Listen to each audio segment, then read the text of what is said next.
All right, well, everyone, welcome back. Appreciate those of you who are tuning in. I'm Duke Marshall, and this is my wonderful wife, Jennifer, and our son, Zachary. Howdy. Um, Again, appreciate everyone that's joining us. Jennifer, I'll let you introduce yourself and say a little bit about what you do and maybe a little bit how we ended up here, and then we'll let Zach introduce himself. I'm Jen Marshall, and I am a teacher. I've had lots of different roles in elementary over the last 30 years, and I don't know what else. This is my boy. Our baby. So, um, and we got a story to share that had rough roads and has turned out to be a pretty huge, big deal. Yeah. I'm Zach Shackelford. I'm multitude of things.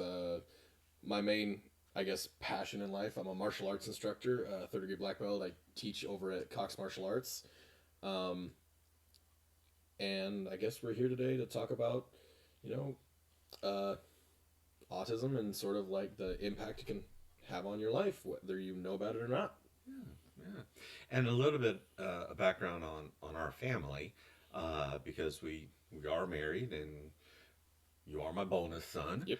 Um, you know, Mar 2.0. We met on eHarmony, and when and I don't know if Zach remembers this part or not, but when when your mother and I first met, one of the conversations we had wasn't so much talking about credit scores, but was test academic scores, and I wanted to know how smart her kids were. So we got out the test scores, and so And then he was like, "Whoa." yeah, okay, I can take this on. Okay, these kids are smart. Okay, because I was an empty nester, and so if I was going to get into this, yeah, these kids are pretty smart, but Zach was 15 at the time. yeah, Yeah, yeah. around that. Yeah, so going from an empty nester to taking on a 15-year-old and 12-year-old. 12-year-old, yeah. So my bonus daughter. So She was easier in my opinion. yeah, we'll get Sarah on here, Doctor Sarah. Um, but Zach, you have what I like to refer to as an incredible gift. Um, and you mentioned autism, and you know, because we're a family, and we've lived with it, we've experienced it, and we're pretty comfortable talking about it. I invited you to think about coming on to the podcast and just sharing your life experience with it. And I don't know how it's going to play out on the podcast. Some people might see it and go, oh wow, they're pretty comfortable with it. Mhm. But it's a real thing. And what they don't see is all the time and effort it took to become comfortable with it. Because, I mean, we found out so late in life that I even had it. Because was I 19 or 20? 19, but we'll get there in a minute. Okay. Like, it was such a late in life diagnosis that it took time. And I'm almost 28 now. And there are still things that we're trying to discover about it and be like, oh no, this is why this happens. Right. And you kind of lead into the first topic, or the first conversation about it, is share some of the challenges you faced growing up that, looking back, you recognize were related to being on the autism spectrum. Well, wait. First, let me. He was a very typical developing kid. Mm-hmm. So, I mean, he was a wonderful baby. He met his milestones. He had a little bit of a speech artic delay, only because he has horrible ears.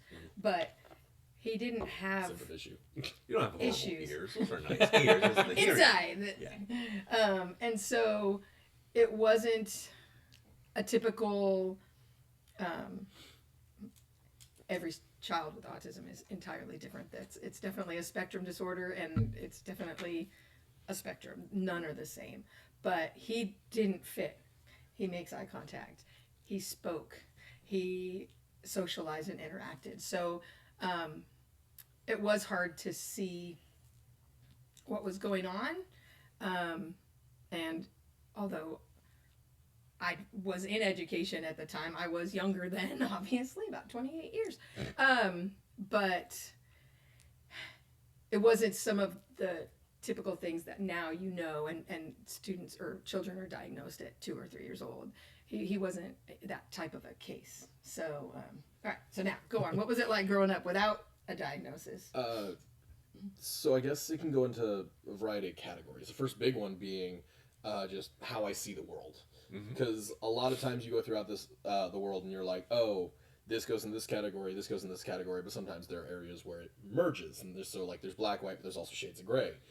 With the way that I see things, there's not that much shade of gray. It's very much no, black, white. Like I can't merge those colors, and so I've been told like, no, sometimes you need to like, there's this rule and there's this rule, but sometimes you need to bend this rule. I'm like, it's a rule. They don't bend. It's absolute. You follow that rule. And so that was one of the biggest probably struggles, let's say, for me, was learning when I could go outside of that black or that white and sort of merge to that gray.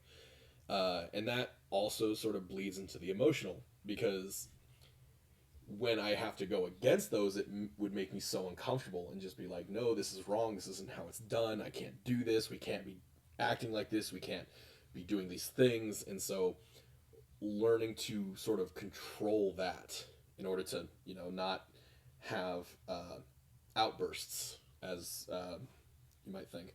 And then just intellectually, trying to find the words, knowing a correct answer to something, like a teacher saying, hey, what's 2 plus 2 in class? And immediately knowing the answer and being like, 4. But having the social understanding to be like, oh, don't just blurt it out, raise your hand. That was something that took a long time, and I still struggle with to this day, of like, yes, clearly you know the answer. Let you be called on, or let somebody else get the answer out first before you can. Mm-hmm. The one of the abilities, superpowers you have is multitasking. Being able to read a book, watch a movie, listen to something else, and be part of a conversation in another room and answer a Jeopardy question at the same time. I don't function that way, ladies and gentlemen, but you do. And I'm kind of not exaggerating, but I kind of how did those types of abilities impact learning at school? And I'm kind of getting to something about you getting in trouble in school with your teachers. So it was both helpful and harmful, as you brought up. Helpful in the way of like, I'm listening into a conversation's happening over there, but I can still hear the teacher talking, or in the case of if I was taking notes on my computer, I could be focused on what I'm typing, but still fully hear and be cognizant of whatever my teacher, professor, whoever is telling me. But then in a harmful way, it also cues me in on a lot of details that maybe I don't want to be paying attention to. Like, there's a squeaky chair over there. That student won't be quiet. Someone's chewing gum too loudly or something. And so finding ways to sort of adapt to that, be like, okay, mute this area, focus in on this one so that you can actually do what you need to be doing.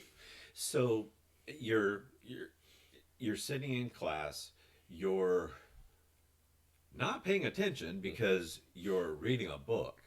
The teacher is teaching, and you're actually able to hear and pay attention to what the teacher is saying. You can recite everything the teacher just said, so that is a benefit. but at the same time, you can hear the kid in the back of the room breathing. Yeah. So, what, I guess, where is your responsibility in having to tune those things out? Like, what coping mechanisms, or how did you? You know, it's really hard to say because You almost said a bad word. We don't have editing abilities, Zach. I just don't. to this day, there are still times where I still struggle with that. And so it becomes more a matter of coping abilities and just conscious thought about what I'm paying attention to. So, like, if I'm talking to you right now, but there's a noise over there, I have to make sure, okay, block that out, focus on the conversation. So, whereas other people who might be in just in a casual conversation, they're not trying to multitask, but they're just talking with somebody. They can just casually talk and not think too much about focusing on the conversation. I would have to spend 80% of my brain power focusing on that conversation and only use the other 20% to actually think about what I'm saying. So sometimes that's why it might take me a little bit longer to actually say what I'm thinking or think of the correct word to properly articulate what I'm trying to say. It's because I'm using so much of my focus just to actually keep in the conversation and not be like, oh, hey, squirrel. But also in classes, I mean, elementary, junior high, all of it, and even into high school, he had his teachers that loved him and thought he was amazing and perfect and loved how he thought and loved how he functioned. And then there were the other teachers who he didn't fit into their little box and he didn't do it their way. And he drove them crazy. Because he would sit with a book right here and be reading. Other kids were texting. I was reading. During the lectures and, whatever. And teachers saw that as very disrespectful, which is understandable until it's been explained. And again, at this point, we had no diagnosis. So it was just, yes, he's reading, but I promise he's still listening. And I promise he's still learning. And ask him a question. If he's not, take it. But he was, and so fitting into that was challenging, and just a matter of, doing it their way. One story I remember was a math test in junior high. And the very first one, it was a practice test. He didn't show his work. He got all the answers. He got a 90%. 100% on the answers, but they took off 10% because he didn't show his work. Okay, you got an A. I have no problem with that because his brain, he didn't cheat, he didn't look, he doesn't need to. He's the smartest one in the room. But then comes the real test. He did the exact same thing, did the answers, did the thing, and he got a 50% because he didn't show his work. And she was all about that was the right answer. And I said, you taught him that he would lose 10%. That was your rule, was that he would lose 10%. And now you failed him. And to me, and in the world of him, there was no explaining that to him. It wasn't right. It wasn't fair. It wasn't the same. It wasn't. And again, no diagnosis. So I'm just trying to explain to a preteen teen boy of, okay, play the game. That's what I used to say to him a lot was just play the game. If you know what they want, it doesn't have to make sense. You have to do it. Because you will do well in school. You will be good. You will behave, and you will not be in trouble. Those were the the bottom lines. But and then in hindsight, I have a little bit of guilt for that because there were things that he had to fight himself. I know internally to play that game, and so. But he also didn't want to be in trouble, and he knew it. I mean, the face he had to give to me if he got into trouble was treacherous to see because it would beat himself up forever. Because as a rule follower, you go to school to go to school. You don't go to school to get in trouble. Ever. And mom's a teacher, and he couldn't stand it that there were kids that disrespected me. So if he knew a teacher who thought he was being disrespectful, he would eat. I mean, just that would tear him up. And so that's not who he is. You being a teacher, my aunt, my uncle, my grandmother, so much of our family being teachers. In education, for sure. Just in education in general, it was so important to me. No, teachers need to be respected. Teachers are such a high calling of a job, you need to respect these people. They sacrifice so much for their students, for everybody. So Do not mess up. And don't disappoint ever. Yeah. Right. Right. So sorry, that was. No, and you bring up an excellent point, because I'm trying to just sit here and imagine what it's like. Teenagers are already in an awkward stage in life, trying to figure out so much. You're dealing with a different learning style, coping style, a whole new, not a new, but a way of thinking, of living, of learning. And he didn't have a 504 or an IEP or a diagnosis. So you didn't officially have a name for anything. Nope. I mean, And as an educator and a mom, I saw things and I wanted to push it through and I wanted to figure it out.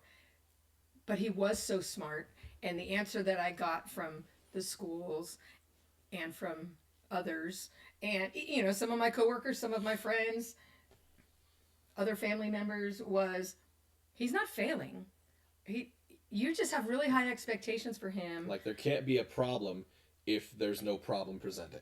Right. Like, he's fine. He's just a, you know, I always called him a goofy dorky boy because I think that's what teenage boys are.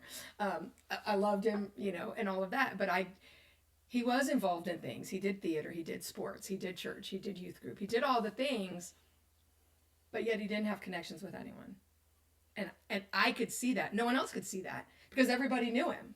Hey, Zack. We were in a smaller town, actually kind of like Montgomery now, where, you know, I'd been teaching forever. I grew up there. His grandparents were there. And it's Montgomery, so, just kind of squished together a little bit more. You know, but people knew him, but he wasn't going and doing things. He didn't have friends. And that was devastating for me because he's a love and he's a good guy. He was a good kid. But he didn't have those connections. And that was the root of it. But I couldn't get people to see that. They just were like, he's fine. He's just a boy. Boys are different. And I'm like, yeah, he is different. But they didn't, you know, you can't make people believe you. So you're talking about the social awkwardness. Zach, did you feel like you had social anxiety or social awkwardness? 100%.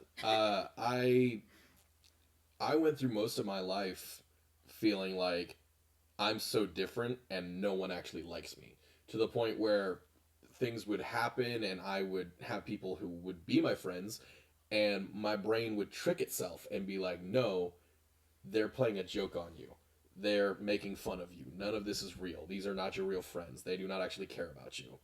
How so? I'm not well, the biggest instance I can think of is actually a time where unfortunately it was proven right. When I was a freshman in high school, we were still in California. I know. Bad mojo. No bad words. No bad words. Sorry. But we had, obviously, for homecoming, there's homecoming king and queen. Mm-hmm. But for the junior, sophomore, and freshman levels, in order to not feel left out, they also had homecoming prince and princess for each class. Mm-hmm. And I got nominated into the top 10 when I was a freshman for homecoming prince. And at the time, I was on the football team, so I had a bunch of football buddies, and I did theater as well, so I had theater friends. And I was like, okay, good joke. You guys are like, no, we're getting you all the way. You're going to win. We are going to make it that you win homecoming prince. Then I get to the top 5. And then I get to the top 3, and I'm like, oh no, my friends are actually, like, wow, they're really my friends. They're going to help me get all the way. And then I don't win. I end up losing to somebody who, the prince and princess, like, they're a couple who've been together for 5 years. Their anniversary was homecoming night. It's whatever, sure. But then it was later on, a day or two later, I was on the bus at the back of it, and I was just sitting down, sort of just chilling, minding my business, probably reading a book. And I hear some of my buddies come onto the bus. And they're all laughing to themselves, and I was going to, like, pipe up and ask, but before I could, they're like, man, can you believe Zach almost won? I cannot believe he actually managed to get it that far. Can you believe that R word got that far into almost becoming homecoming prince. Wow. And these were guys who, like, they were O-line and D-line players, which is what I was in high school. So they were the ones that I hung out with the most.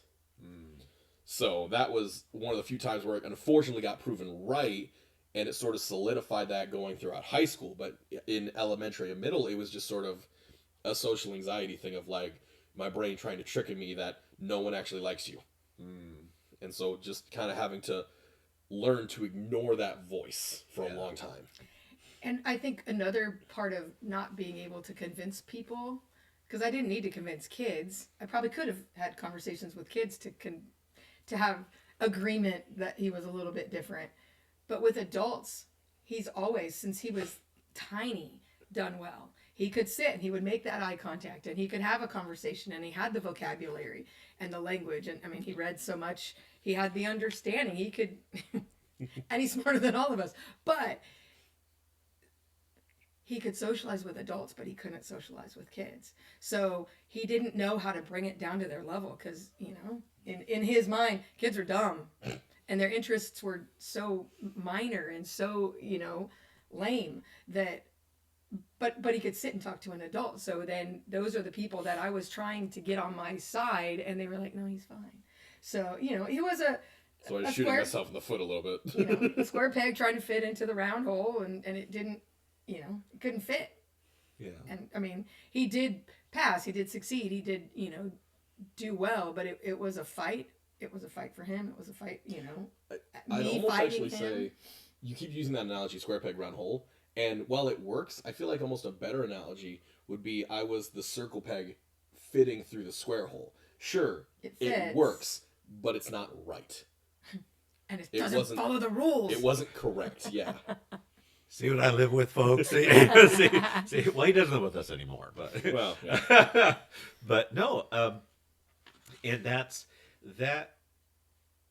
a beautiful analogy because I love how your brain works and how you think and how you make it make sense.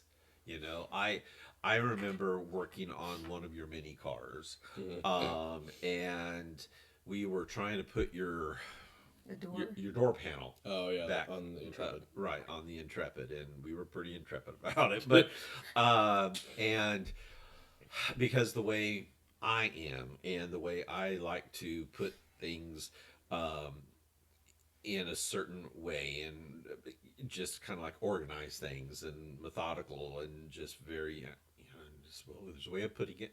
And so I said, well, here, let me try my we joke about it. Well, we all have our superpowers. Let me try my superpower, Batman. And my superpower wasn't working. So, and you had been working on it for a while. So I kind of pulled you off the project. And I said, okay, let me try. And your mom's overseeing it. And so I try my little superpowers. And it wasn't working, and I'm getting frustrated. And so I stop and I go, okay, Zack, I want you to step back because I can't get it. And I want you to look at it. Now, I'm going to send you back in, okay? But this time, I want you to clear your brain, and I want you to think of it from a fresh perspective, and just don't look at it from this way. I want you to look at it from this way, from over the top. And just and I got it. And you sat and remember? Yes. And it was done. Like, yeah, that's my boy. There, okay, yeah. You know, your cape was blowing in the wind and everything. It was beautiful, you know. And I know people could be watching. Oh wow, they're making fun of themselves. And, well, yeah, because you know it's our family. If you don't like it, go watch another channel. You know, but it just so going through it without a diagnosis and the self-esteem issues. Eventually, as a young adult, you then were empowered. At what point, when did you decide, or how did you decide, forget it, I want to find out? I mean, So we had the misdiagnosis of ADHD when I was what? Well, it wasn't 8? wrong. It was just Well, partial. it was partial, but even then, still, when I was what, 8 years old, something like that. 8 or 9. And so I had graduated high school, left for college. College didn't work out at first because I went to A&M for a summer semester and got shifted around, let's just say, and it messed me up. But wait, let me interrupt for a second. Okay. He's so strong, too. It was just, what colleges did you get into? Okay, so we applied to 5 and I got to 5. Thank you very much. But do you remember all 5? Yes. Of OS. course he does. I got into OSU.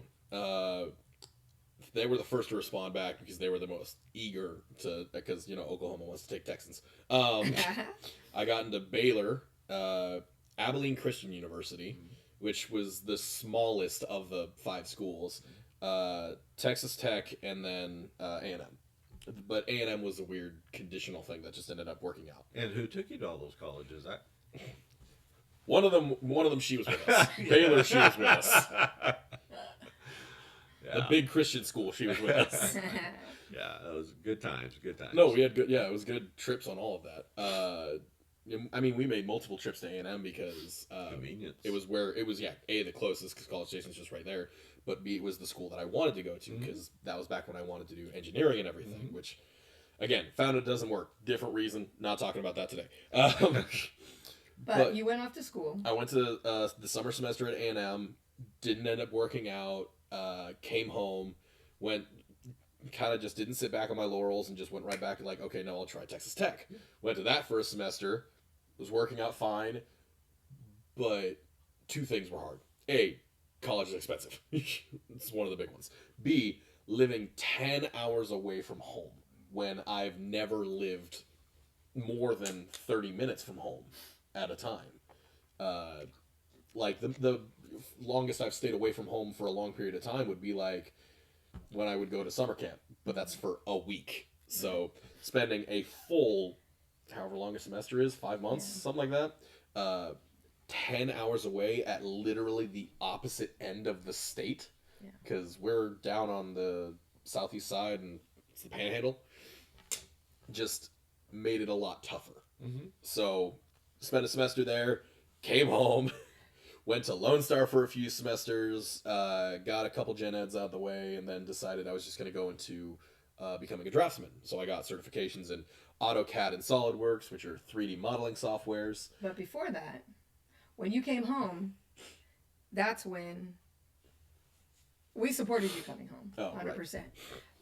Don't be somewhere where, I mean, and he can say it was too far, but he didn't make connections. He didn't make friends. He didn't fit. And so that's a very lonely place to be, all alone. He didn't know a single soul, literally. So like the nearest family I had was like 2 hours away, I think. Yeah. We supported him coming home, but my answer was, okay, you are now over 18 years old and you get to pick. I think it's time to figure out what's going on. Yeah. And so we went to a psychologist, is that what you would call them, I think? Psychotherapist, something or other. And started talking to them about a couple things, and they were like, okay, cool, let's just take this test. So we took the test for it, and I guess I wasn't also processing what the test was for, I guess, at the time, but I was just like, sure, if there's something up here that needs to be addressed, let's figure out what it is so it can be addressed, whether that needs to be medically, therapy, like whatever issues I need resolved, let's work on starting getting them resolved. And I finished taking the test. She gets the full report back, and like, oh yeah, you have what was formerly called Asperger's, but it's not really a thing anymore, and now it's just part of the general title of ASD, Autism Spectrum Disorder. And so we're like, oh, okay, what do we do with this? Let's look this over and figure out how this applies to everyday life, and what do we do to work with this? So, Jim, I know you're going to speak up on it because wasn't there like a rating chart or something you guys? Yeah, so we go and talk to the guy, and he has his whole things, and then he's meeting with Zack and doing all the IQ testing and all the other things. But there was a rating scale that there is for a part of the autism diagnosis, and he said, Mom, take this home. You need to fill it out. And so Zack and I went on our way. I'm sure he went to work somewhere, and I went and did whatever. And he got home, and he goes, "Did you fill out that form?" And I said, "I'm not filling it out by myself.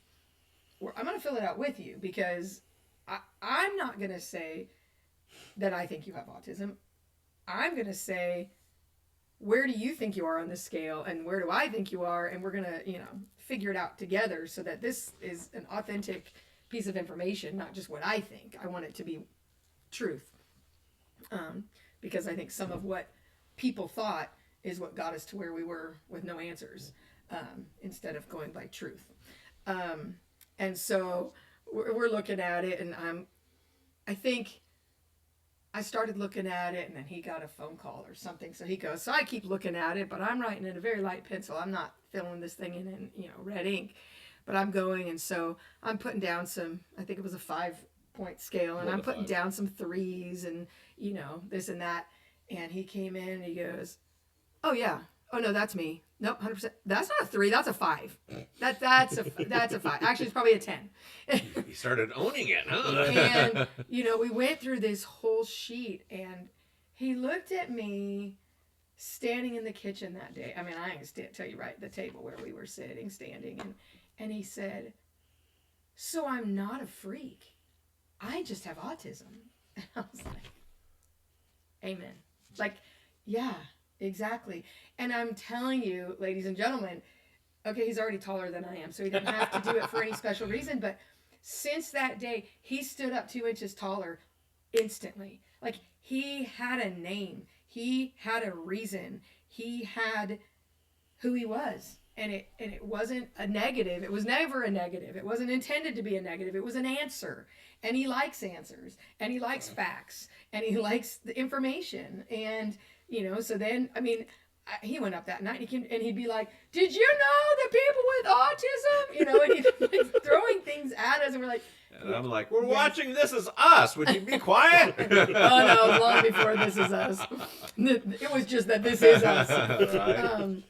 But it was, I was a little nervous because I was afraid he was going to think, "Oh, I have autism. I'm a freak." And I don't think that. But I was, and I didn't realize how much he had internalized the self-awareness of being so very different, because, of course, he didn't talk about it a lot. I would see things, but I wasn't calling those out. But to see him own it and see it as a positive and to see it as an answer, not only did it amaze me and make me so thankful, but it made me so proud of him, because it was, yeah, own it. And I had told him since he was a tiny little boy, own it. And that's what I feel like he did. He took this diagnosis and he has owned it, and man, has he rocked it. Yeah. And and the doctor, when we went back with the rating scales and all those things, and the doctor said, "Zack, do you know why it's hard to be Zack?" And he goes, "Well, I have a few reasons." And the guy said, "Zack, you're the smartest one in the room everywhere you go." He said, "Your IQ is off the charts, and you're dealing with us." He said, "We should all apologize to you on the daily, because it must be so annoying to bring it down in your brain to our level, because we're so clueless and we're so dumb compared to your brain." And, I never realized how much work that must be, and I know when I'm doing something with someone who is clueless and doesn't get it, I'm like, what is the matter? Like, come on. And to think that he's living that every single minute of his life, bless his heart. Like, I can't imagine, because I get annoyed. Like, come on, people. So, He's single, ladies. But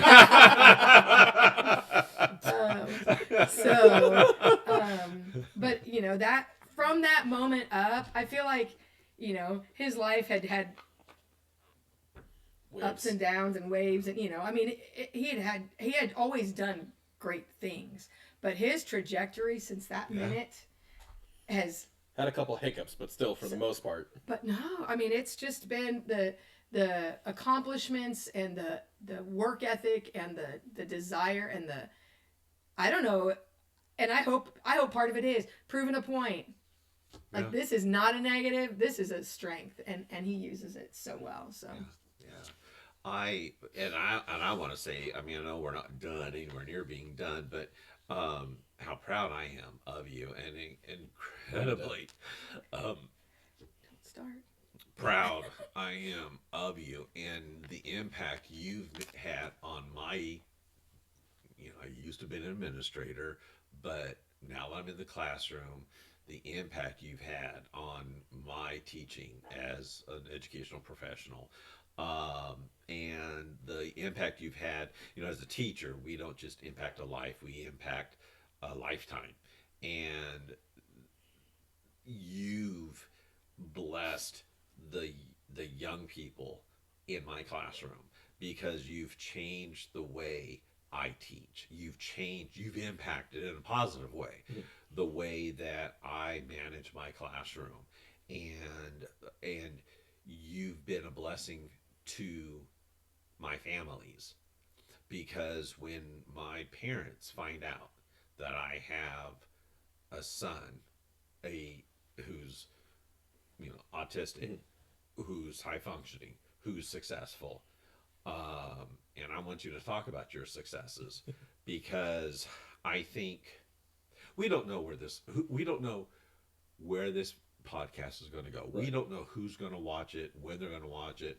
There could be a single mom who's going to watch it, who's struggling with an ex-spouse who doesn't want to have their child, tested. There could be a married couple who's wondering, what's going on?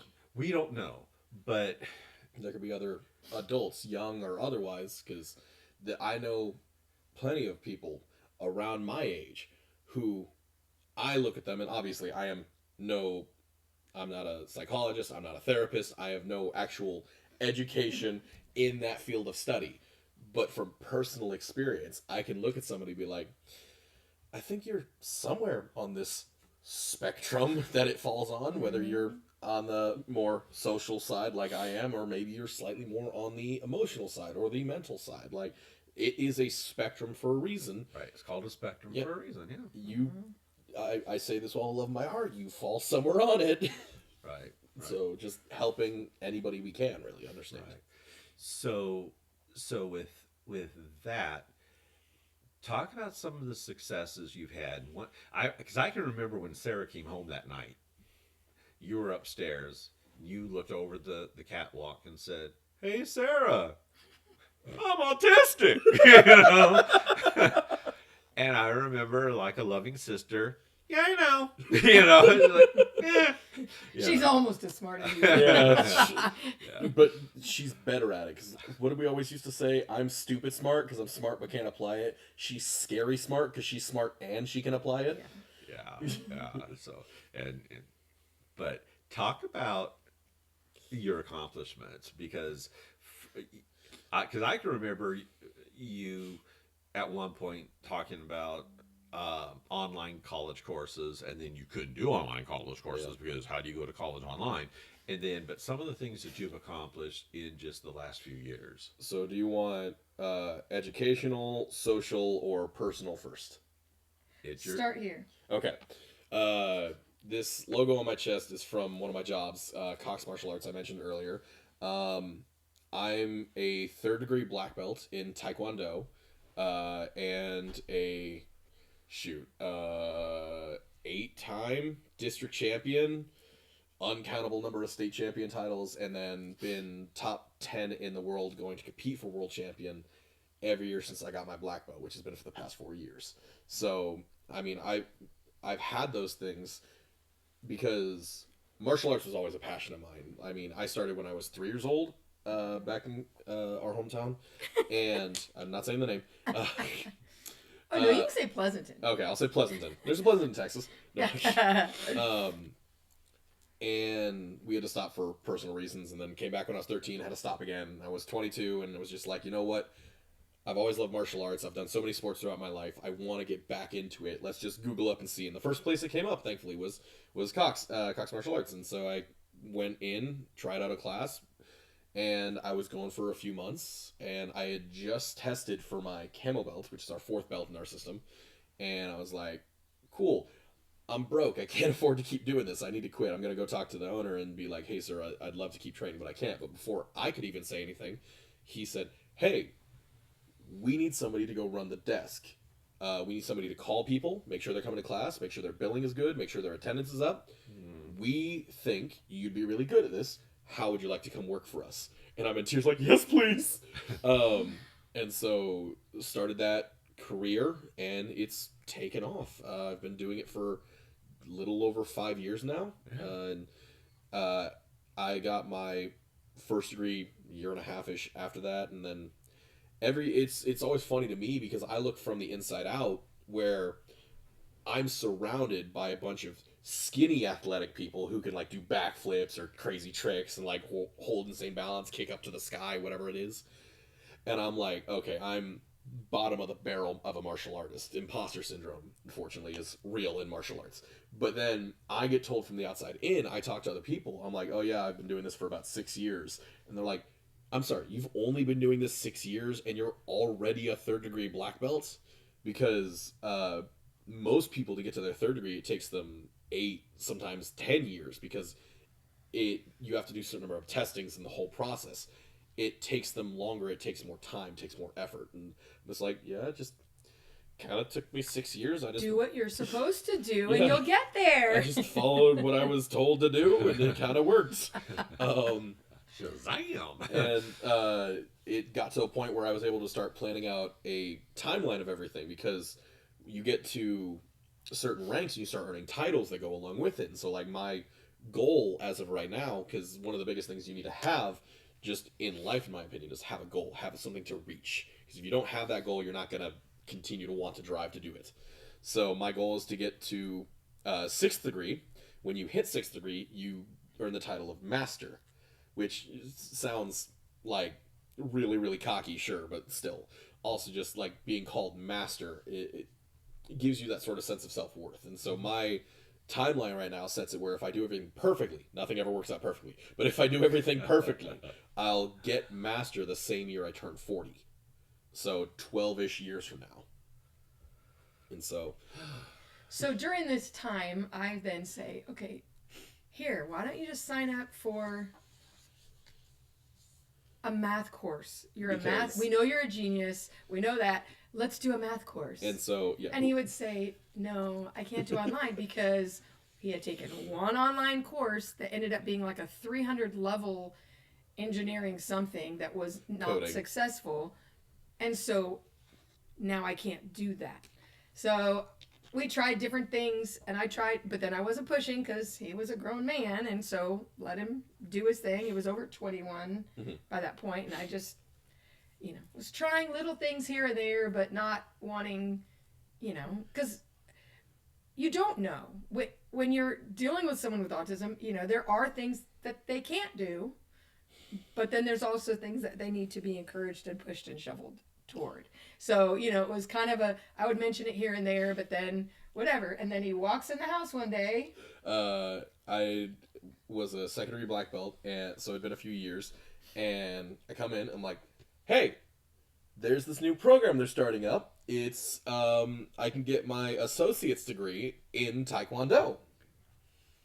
And so, and he just said, and so I'm going back to college. And I think I lost it probably a lot right then. The Because when it's... I'm sorry. When it's good. our idea... God forbid! It's never going to work. But when it's their idea...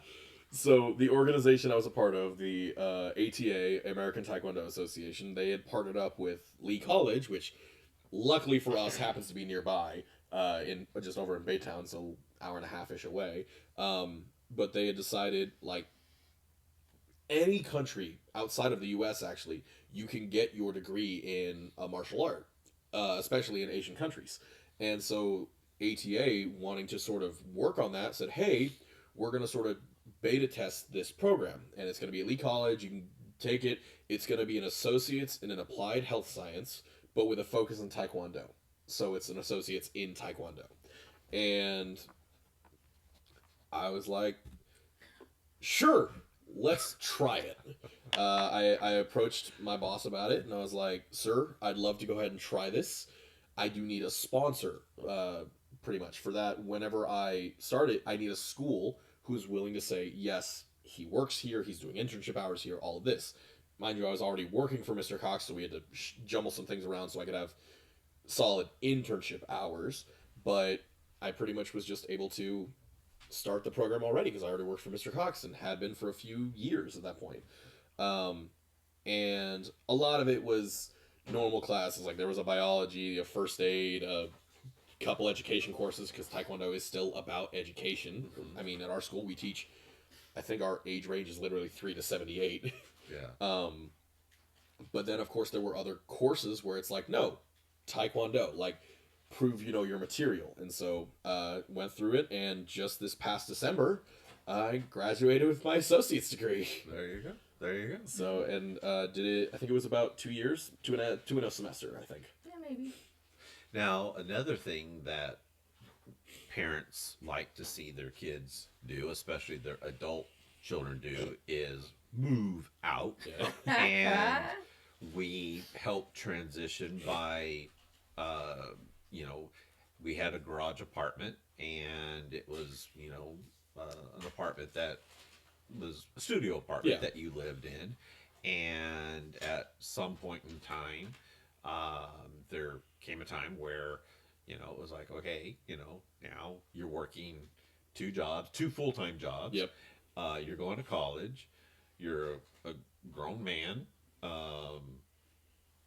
Go get. And your reasoning was, well, if I can afford rent, then I should be able to afford a house. Yeah. Which is true. The hard part was the down payment, which we had to save up for that. Sell my beloved truck, but right. But I mean, we started looking for houses, and give a little bit of plug to Mr. Josh Gossett, associate principal over at Lake Creek High School. He is a good close friend and was a godsend in helping find the house, taking us to a bunch of different locations, and finding the house I'm at right now. And it was, we walked in, it was really cool because I was like, I love this house. I love how it's spaced. It's only 1,000 square feet, but it does not feel like it. right. And then the company started trying to be, But Weird. you're a homeowner. yeah, and steps led, and eventually, yeah, I've been a homeowner for a little over a year now. 3 bedroom, 2 bath. Yep. So so to just put it all together, you went through school, undiagnosed, autistic, struggling, not social issues, and you now are a college grad, black belt, 2 full-time jobs, homeowner, Yes. living on your own. He's still single, ladies. And about to turn 28 years old. Yeah. And all of that before turning 28. Yeah. Which, especially in everything going on right now, is unheard of. Yeah. Yeah. So I would call that success. Yeah, and that's one word for it. Yeah. I would also call it, for certain areas, lucky, because by the grace of God, finding Cox Martial Arts. We'll call it blessed. Yeah, let's go with that one. That's a better word. Favor. Favor. Yeah, that's true. So, And- Mom? Yeah. Yeah. I mean, I think, when we had bought our house, it had that garage apartment, and he was only 2017. So 20. And we didn't know.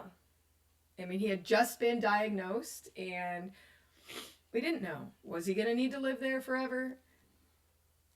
Is that the worst thing that could ever happen? No, but is that what we wanted?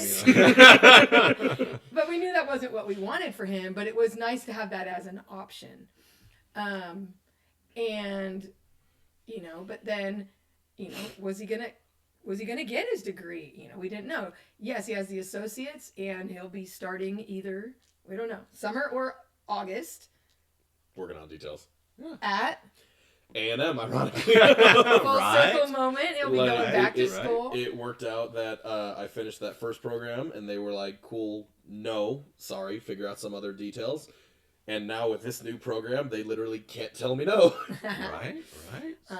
So I think, you know, the ups and downs, you know, he was little and perfect and wonderful, and then, you know, there were struggles, and there's just struggles when you raise a kid anyway, and then, you know, being a single mom for the 8 years of the majority of his little boy childhood, you know, was just figuring it all out, and but knowing, I mean, you know, I would tell him, you're smart, you're my mom, you have to say that. Well, actually, I don't. But Tough love. You're not being smart, but you are smart.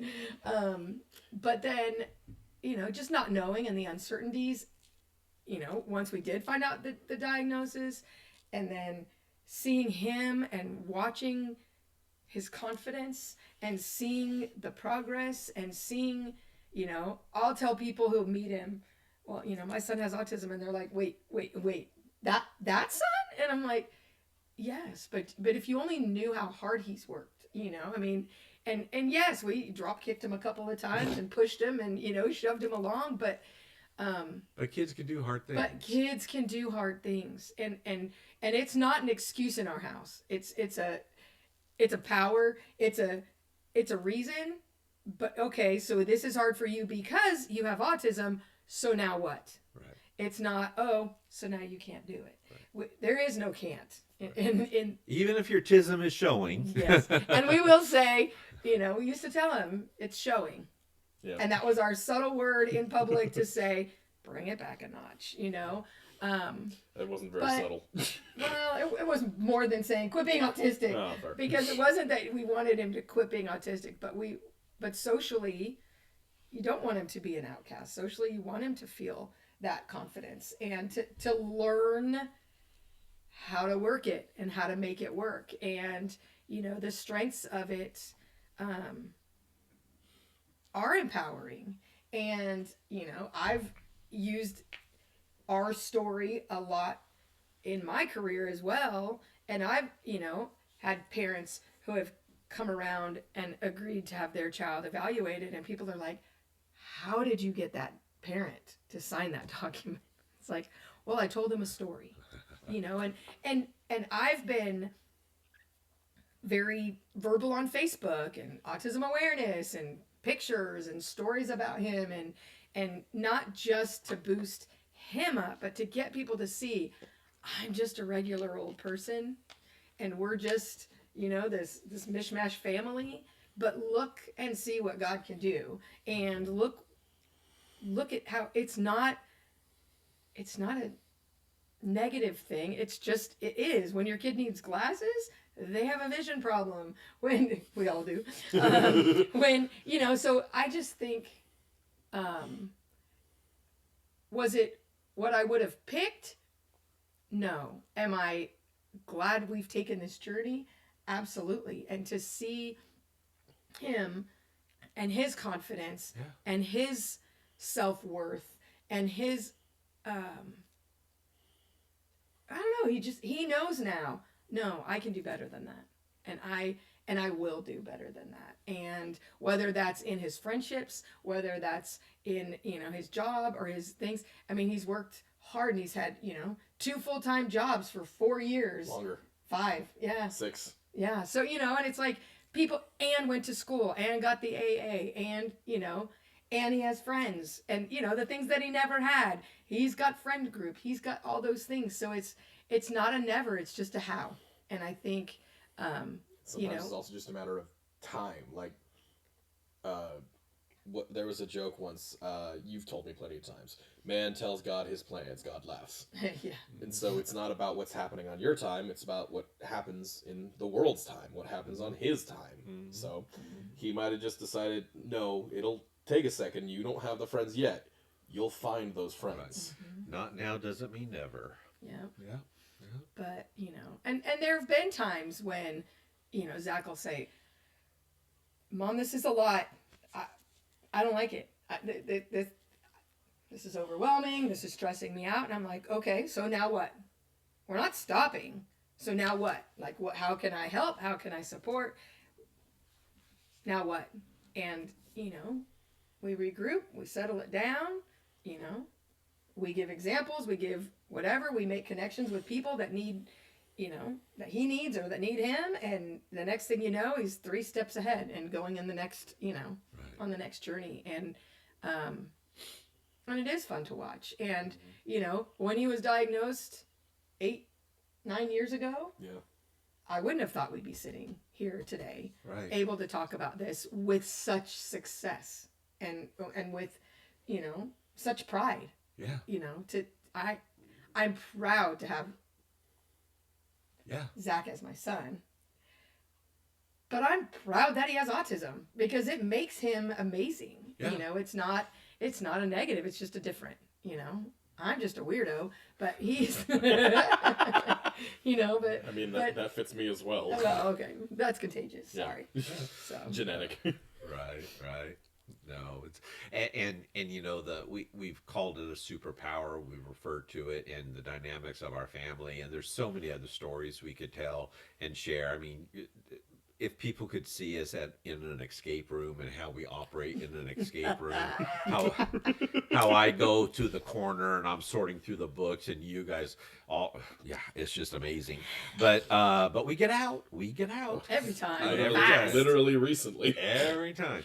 But Zack, how about for you? What, we're wrapping up. So what would you hope for the takeaway for this podcast for folks that are watching it, knowing that we have no idea who's going to watch it, who's going to make it to the end of watching this? So, I mean, one of the biggest ones is sort of that same realization that you said that I had that night. Just because you're autistic, it doesn't make you a freak. It is just part of who you are. You are autistic. Okay. Is that going to make some things in your life harder? Yes. Like, I will never for once say that I am the best at reading social cues. I will probably, in our family especially, always be the worst. But that's okay. Mm-hmm. It's led to some hard times. It's led to some really funny times.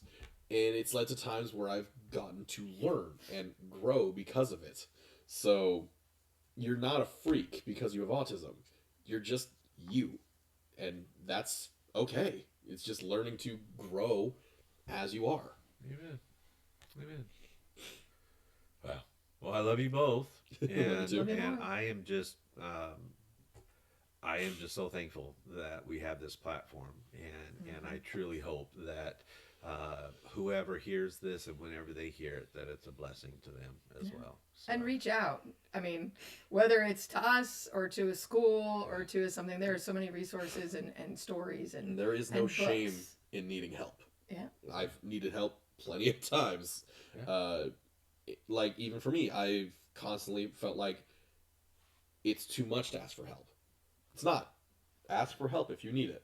Yeah. So. Definitely. All right. Thank you. Uh-huh. All right. Thank you, everyone. All right. Until next time. Bye. See you later.